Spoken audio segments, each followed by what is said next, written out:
Yes！ 哎，对了，你室友是明星啊，就那个秋天，是吗？你喜欢他？嗯，我从高中开始是他粉丝。哎，对了，明天打吗？明天的话，晚一点上线。嘿嘿，太好了，我还怕你不愿意带我呢。你今天收了快递啊？你怎么知道？后天的签名照，还有他逝去的见面会邀请函。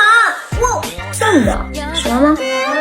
姐，你不会，你不是票贩子吧？没有，我有个远房亲戚认识他。哦，难怪呢。姐，快帮我把这个评论点上去。写的咋样？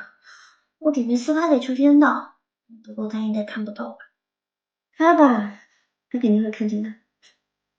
好，接下来这首歌我是送给你们的，我要特别感谢一个叫小欧的游戏好友，如果没有他，也别像今天这样前进。